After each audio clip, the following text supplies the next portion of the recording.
när de krigsflygplan som eleverna skulle flyga?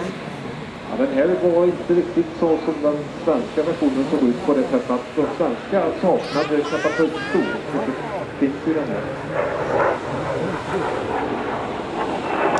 Och det känns idag som man flyga utan katapultstor. Den här kärran då som är den småsiktiga, det var instruktionen att de hade då bara rädda som en fallskärm.